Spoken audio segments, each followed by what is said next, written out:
Mijn naam is Stijn, nee hij. Ik ben 22 jaar en je kijkt naar mijn solo fietsreis. Van Vietnam naar Turkije. Van Hanoi naar Istanbul. In de vorige afleveringen zag je hoe ik Zuid-Azië doorkruiste. Een lange tocht van Vietnam tot en met India. Maar nu breekt er een nieuw hoofdstuk aan. Een totaal andere wereld in cultuur, landschap en beleving. Je kijkt naar de Golfstaten.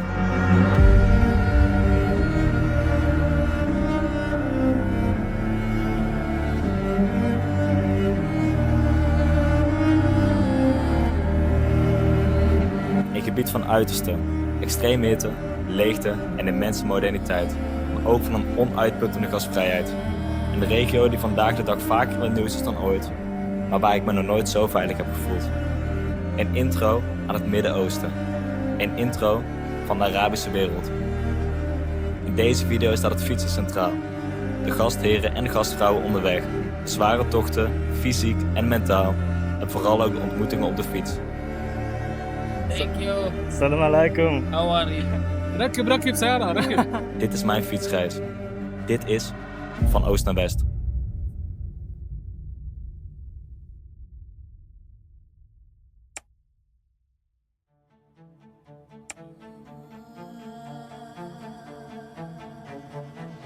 Oman. Vanuit India arriveer ik bij vliegtuig in het eerste land van een nieuw hoofdstuk, Golfstaten. Oorspronkelijk wilde ik over land verder reizen, via Pakistan, een logische stap op de kaart. Maar de enige grensovergang tussen India en Pakistan is gesloten, waardoor die route vervalt. De reis vraagt om een aanpassing. Geen doorgang over land, dus op vlucht. Oman is niet alleen een vervolg, maar het begin van een nieuwe cultuur. Een verschuiving van Zuid-Azië naar de Arabische Golf. We zijn in de souks van Mathura. Om heel eerlijk te zijn denk ik niet dat het heel veel sfeer heeft. Het is niet hetzelfde als de souks in Noord-Afrika. Het is wel mooi en het is schoon. Iets wat je ook niet ziet in Noord-Afrika. Maar het is mooi en ik ben aan het genieten.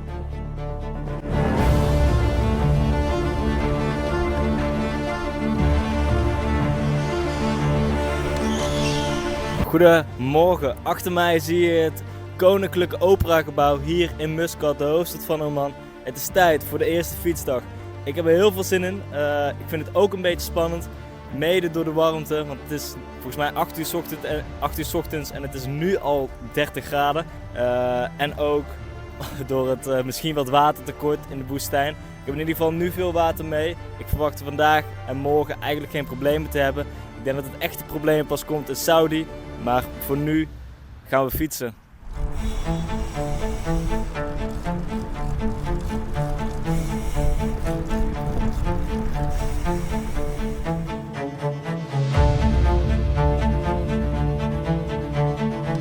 Oké, het is heel mooi. De Arabieren zijn extreem aardig voor me. Zo gaan ze naast me rijden in hun auto, ze geven ze me water. Of ze vragen of dat ze iets voor me kunnen doen, of dat ze iets voor mij kunnen doen.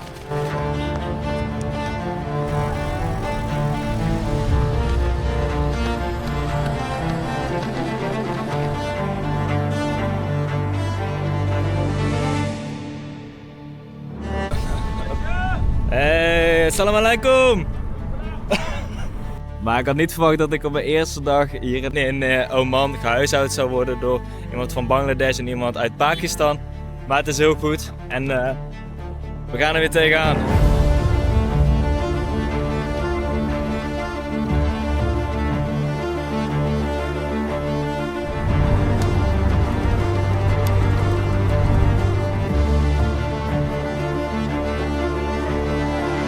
We zijn in Nizwa, wel bekend om de geitenmarkt die hier is, de traditionele geitenmarkt.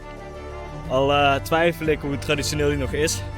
Het is best wel volgens mij toeristisch daar. Ik heb vooral heel veel zin in shawarma, maar dat zal wel goed komen.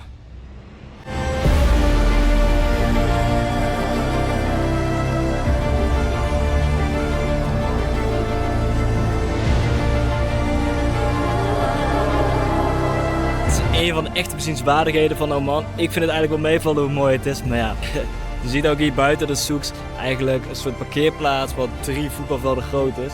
Vol met auto's en toeringsbussen. Dus ja, het is niet helemaal mijn stekkie, maar het is wel mooi. En het is heel warm.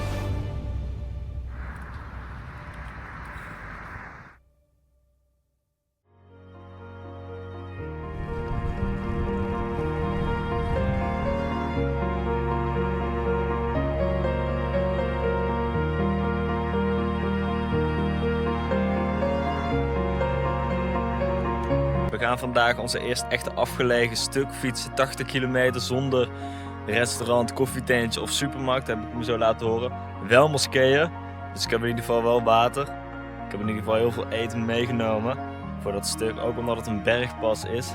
En de bergpas begint ook met een helling. Nou, dat is niet normaal. Daar kunnen we niet eens trucks naar boven rijden. Dus waarschijnlijk moet ik 3 kilometer eerst naar boven lopen.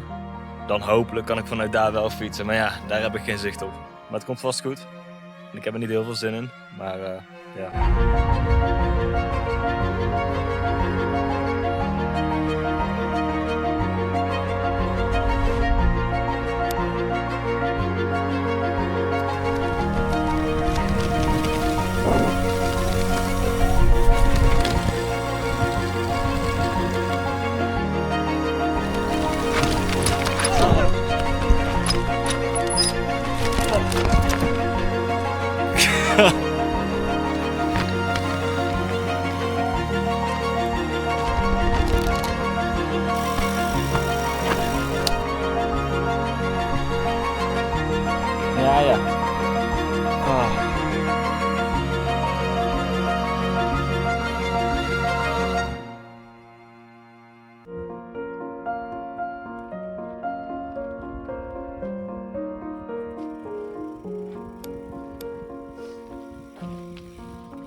Tijd om na 3 dagen een douche te nemen in de moskee.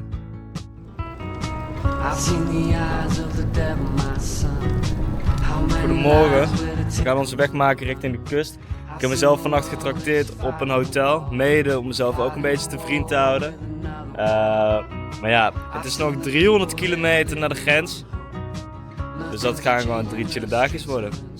Peace.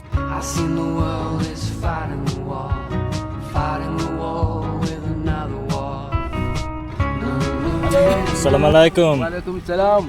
Ya malak. No Arabic, English. English man. No English? No Arabic. Het is een hele aardige man, hij sprak geen woord Engels. Maar gelukkig is het woord Pepsi vrij universeel. En we zijn bij het strand.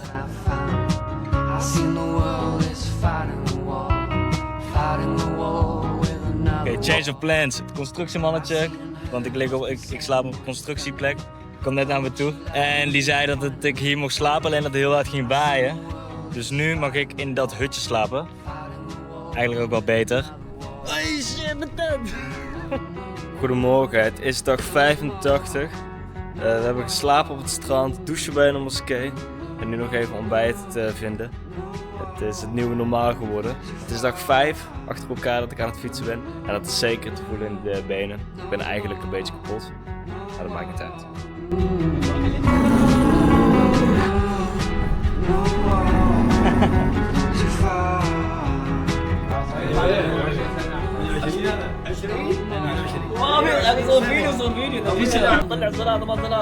Come to Oman. Welcome to Oman, brothers. Welcome. Dat is eigenlijk iets waar ik al een paar dagen op hoopte dat zou gebeuren, dat ik zou uitgenodigd worden. Dit keer door een hele familie. Wel alleen maar mannen. We waren allemaal neven van elkaar. Dat was heel leuk. Ik ben toch een beetje op zoek naar de cultuur hier. Om heel eerlijk te zijn, heeft het echt lang geduurd. Maar het komt ook omdat ik overdag leef. De Omanezen, de Omani leven meer eigenlijk in de avonden. Door de hitte.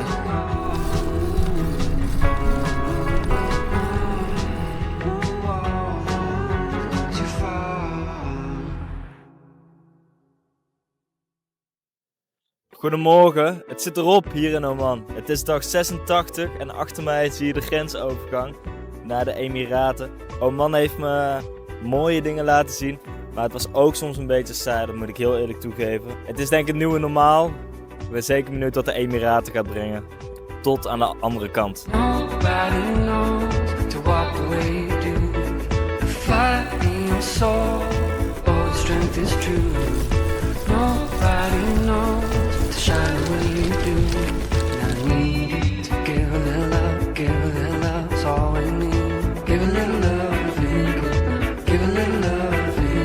Goedemorgen, het is dag 87.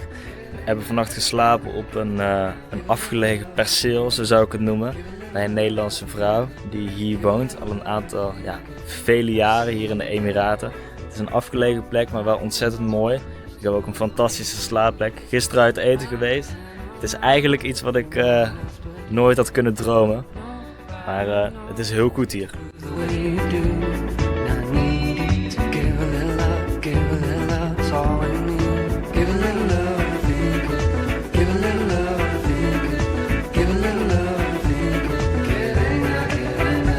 Oké, het is dag 88 en we gaan onze weg maken richting Dubai. Het hesje is aan, want waarschijnlijk gaat vandaag een van de gevaarlijkste dagen van de reis worden. Door de alleen maar hele grote snelwegen.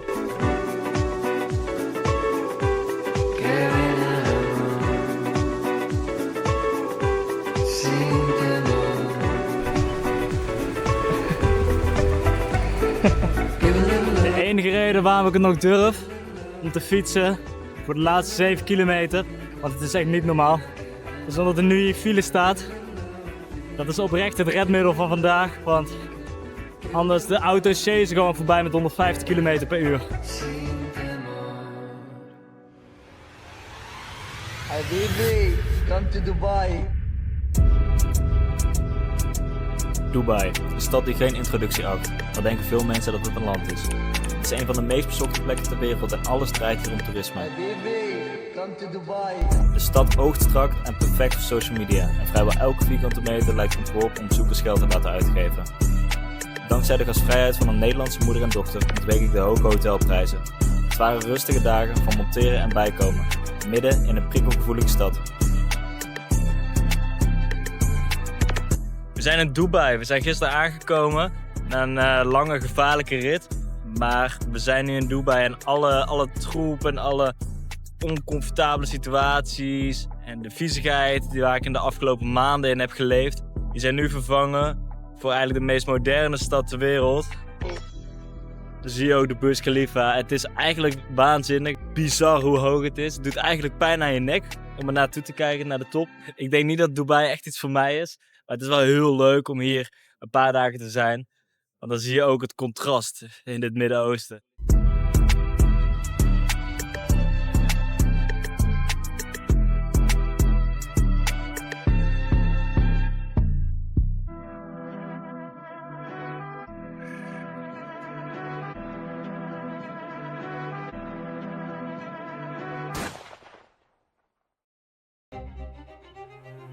Goedemorgen, ik lijk op een fietsbezorger. We gaan onze weg weer maken uit Dubai. Het zal gevaarlijk worden. Het zal komende weken gevaarlijk worden in het Midden-Oosten. Maar dat maakt niet uit. We gaan er weer tegenaan.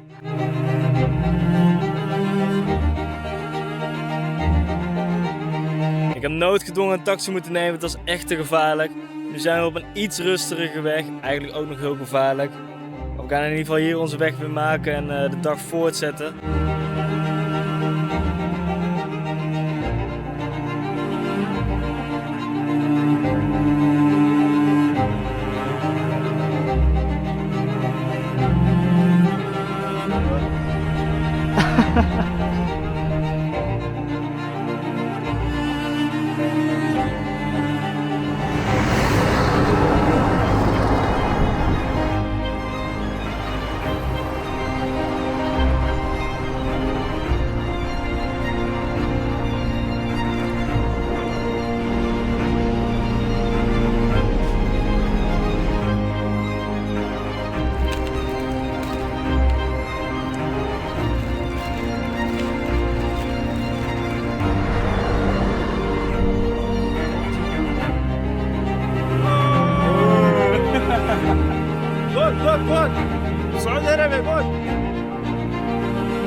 Ik heb 4 frisdrank gekregen en een legioen aan water. Nu kan ik er wel tegenaan. Kijk, er komt weer een truck aan.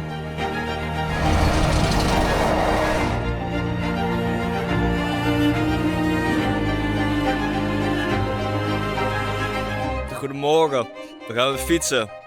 Maar eerst even ontbijten. Toch een mooi plekje. En daar in de verte zijn ook mensen aan het kamperen. Hoe leuk. Assalamu alaikum. How are you? Everything good? I'm good, brother. You're crossing all the way to where? Going to Saudi. Now Saudi Arabia. Yeah, brother. You're alone? Yes, I'm alone. Or you have some teams who are there waiting for you? Sorry? Do you have any persons or teams waiting for you right now? All alone, brother. Dag 95. We hebben 85 kilometer op zitten. Maar het is genoeg voor vandaag, want we zijn heel dicht bij de border. En ik heb ervoor gekozen om nog 2 nachtjes bij Mohammed te slapen. Dus we gaan naar de zee en ik heb er heel veel zin in. Heel veel.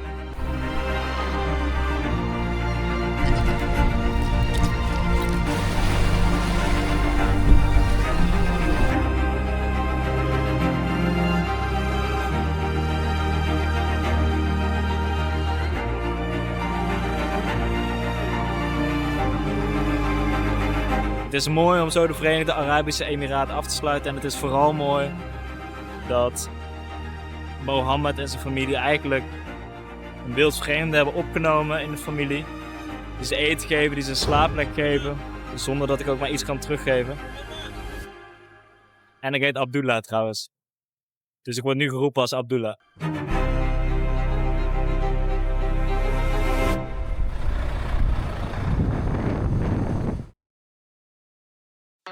اريو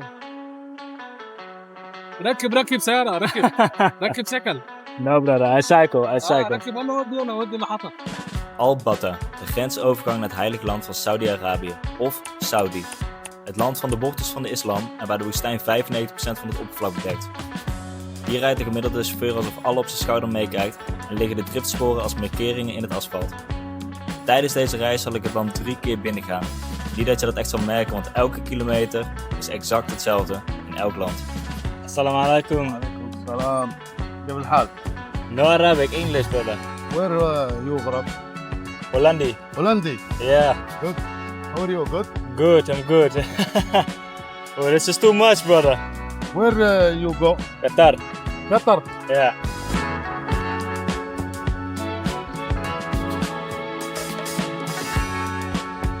Goedemorgen. Dit wordt vandaag de grootste afgelegen etappestuk. 78 kilometer zonder iets. Zonder tankstation, zonder eten, zonder water, zonder moskee. Dus ik heb veel water mee. En het is een nadeel dat we tegenwind hebben. Maar het komt vast goed. Gisteren was een hele zware dag. Ik heb niet zoveel kunnen filmen omdat ik ook heel chagrijnig was. Ik had gehoopt dat het vandaag wat minder zou worden. Maar ik lag vannacht dus blijkbaar op een sproeier. Dus dat betekent dat de helft van mijn tent nat is. En ook de helft van mijn spullen. Dus ik ben eigenlijk nog chagrijniger. Ik denk dat ik ga liften. Dat is een keuze die ik eigenlijk niet heel graag maak. Maar mijn knie doet eigenlijk nu te veel pijn. De wegen naar Doha worden best wel druk. De laatste 30 kilometer dat het eigenlijk gewoon niet te doen is. De wind is nog heftiger dan gisteren. Het zit tegen windkracht 5 aan over 2 uurtjes. Nog meer. Ja, en mijn spullen zijn nat. Dus ik ben er klaar mee. Even reset in Doha. Dit broodje is wel goed, dat is het pluspunt. Ja, een dichtbevolkte chaos en warmte van Bangladesh. Van als toerist Doha, hoofdstad van Qatar. Vergeleken met Dubai ook de stad bijna bescheiden. Met ongeveer 350.000 inwoners is het compact, maar economisch uitzonderlijk krachtig. De Qatari behoren tot de welvarendste bevolkingsgroepen in de regio en ook in de wereld. De regen is hier zeldzaam, gemiddeld 10 dagen per jaar. Tijdens mijn 3-daagse verblijf vallen er 3. Oké, de zon is bijna onder. Het was een mooi dagje, dagje 100. Doha is echt een ontzettend mooie stad. Het is een stuk kleiner dan Dubai. Ja, het is mooi. Het is absoluut genieten. Ik heb ook sjaal gekocht zoals je ziet. En hier komt mijn Uber aan en nu ga ik weer terug.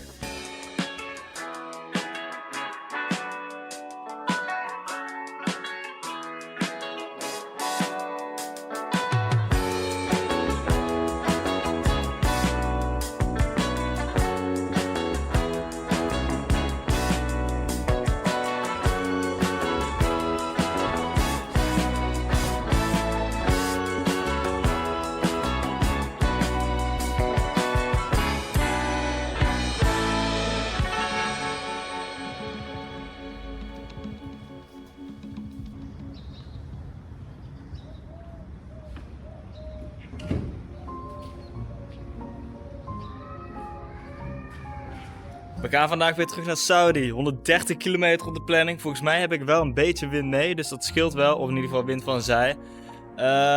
Het was fantastisch in Doha, maar we gaan weer fietsen. Dank Monique dat ik heb kunnen verblijven. Anders was het waarschijnlijk niet mogelijk geweest. En het gaat zwaar worden om uit Doha te komen, ook heel gevaarlijk. Maar als jullie de volgende video zien, dan betekent het waarschijnlijk dat ik nog in leven ben. Dus het komt goed.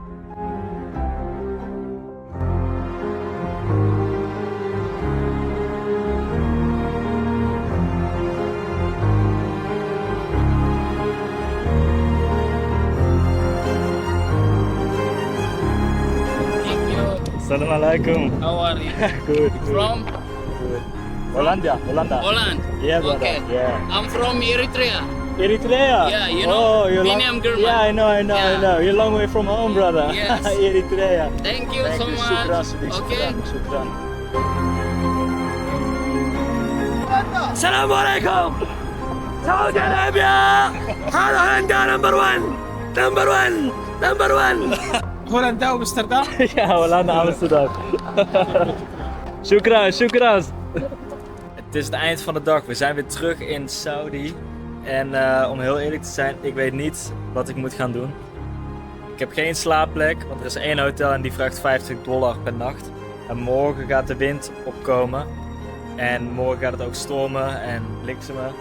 En ik moet precies de richting in waar de wind vandaan komt. Het windkracht 5. Ik weet van mezelf dat ik daar niet vooruit kom. En het zal 3 dagen aan blijven houden. Ik weet het gewoon echt niet wat ik moet doen. En ook niet dat ik überhaupt in de tent moet slapen.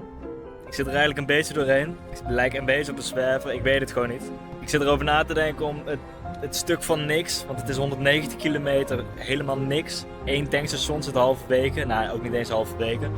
En ik denk dat ik die niet eens ga halen. Ik weet het niet, maar ik denk dat ik ga liften. Ik kan hier ook niet 3 nachten of 4 nachten in de tent gaan liggen. Want die tent waait ook weg. En ik kan sowieso geen hotel betalen. Dus ik denk dat ik moet gaan liften. En dat doet me best wel veel pijn.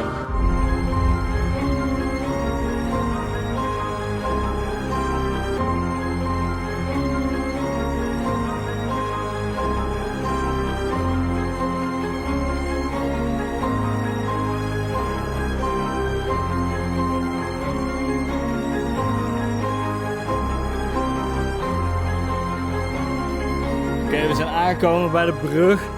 Naar Bahrein gaat alleen één brug vanuit Saudi-Arabië. En die is niet te fietsen. Dat mag niet, dat is illegaal. Dus ik moet waarschijnlijk gaan liften. Ik ben benieuwd hoe makkelijk het gaat. Maar het is in ieder geval een hele lange brug. Maar dat zie je wel op Google Maps.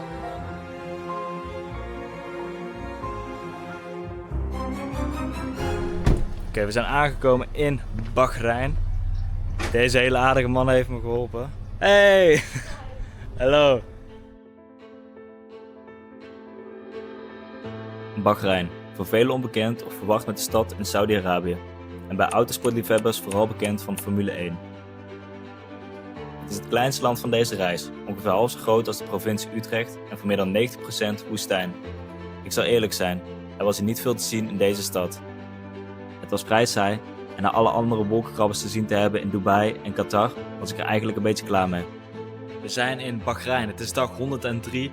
Het is een mooie dag. Bahrein is een stuk rustiger dan alle andere plekken. En ik heb een haircut gekregen, zoals je kan zien. Het is leuk. Ik weet niet zo goed wat hier is te zien. Want om heel eerlijk te zijn, er is niet zo heel veel te zien. Maar we gaan het allemaal wel even langs. This is for you, Bahrain. I love you, Bahrain. Okay?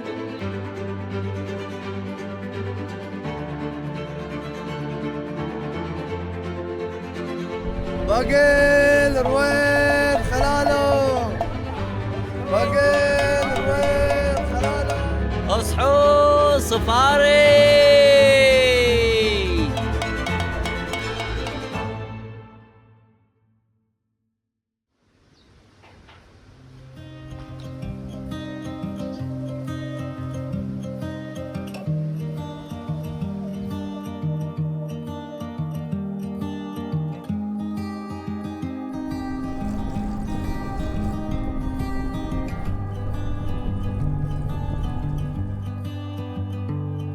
The truth is rare.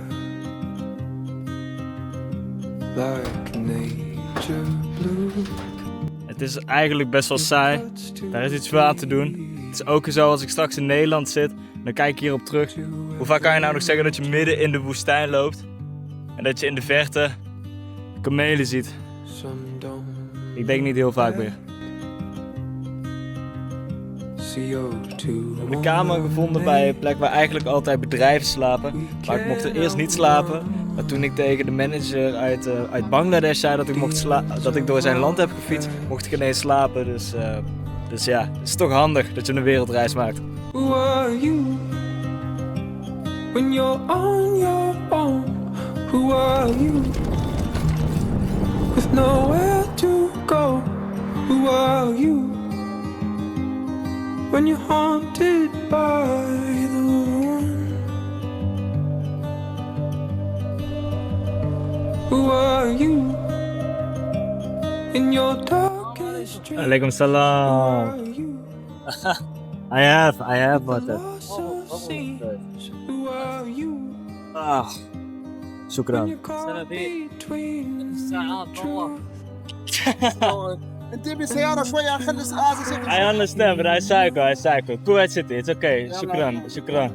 Wassalam. Hij wilde me meenemen. Hij vond het zo zielig dat ik aan het fietsen was. Alleen is het echt een kutdag om te fietsen. Zijn de mensen wel heel aardig.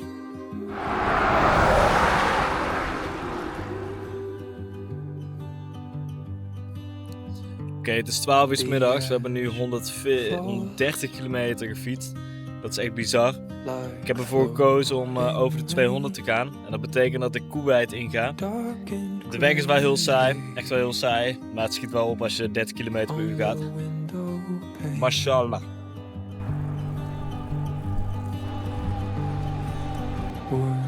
you say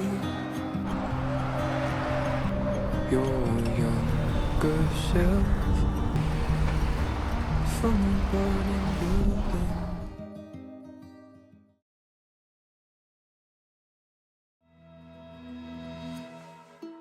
Kuwait-stad, of gewoon Kuwait. Het eindpunt van leg 3. Na zo'n 2000 kilometer fietsen door de woestijn, met hier en daar een onvermijdelijke lift, eindigt de route in de laatste golfstaat van deze etappe. Kuwait zelf maakte weinig indruk, maar dankzij een gastvrije host kreeg de stad toch betekenis. En met een gekregen privéappartement had ik niks te klagen.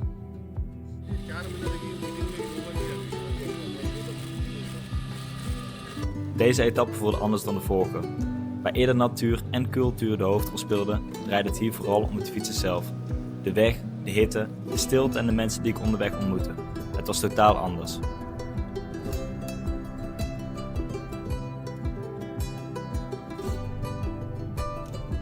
In Oman begon het nog verrassend. Na 3 maanden Zuid-Azië voelde het land bijna westers. Supermarkten, prijzen, comfort, alles net iets luxer, maar ook afstandelijker. De bergen waren indrukwekkend, maar zwaar. Uiteindelijk trok de kust meer, simpelweg omdat het fietsen er draaglijker was. Vanaf de Emiraten tot aan Kuwait veranderde het landschap nauwelijks meer. Eindeloze wegen door de woestijn, waar snelwegen eerst een uitzondering waren, werden ze hier de standaard. Ook het contact met mensen veranderde. In India sprak ik honderden mensen per dag, hier soms een handvol. Het fietsen kon dan ook saai zijn, ook zwaar, mentaal. De beelden zijn dan ook intens om terug te zien en laat vooral zien dat reizen niet altijd leuk hoeft te zijn. Nachten in de tent wisselde zich af met onverwachte gastvrijheid. Hosts die me opvingen alsof ik familie was. In deze hele etappe heb ik in Oman 3 nachten betaald. De rest werd me gegeven of sliep ik in de tent. Ik wil dan ook mijn dank uiten aan alle gastheren en gastvrouwen die mij hebben geholpen.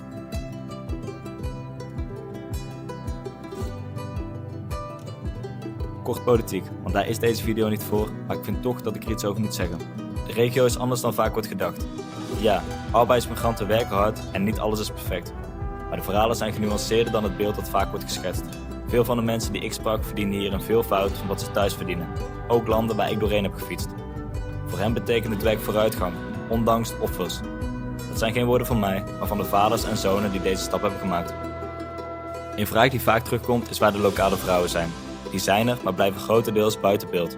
Gesprekken waren er wel, open, eerlijk, met moeders en dochters, maar vaak met het verzoek om privé te blijven. Maar goed, leg 3 zit erop. De benen voelen goed, het ritme zit erin. En terwijl de woestijn langzaam achter me ligt, komt Turkije dichterbij en wordt het een stuk kouder. En van alle gasvrije landen die ik tot nu toe heb bezocht, moet het meest gasvrije land nog komen. Maar dat zie je in de volgende video.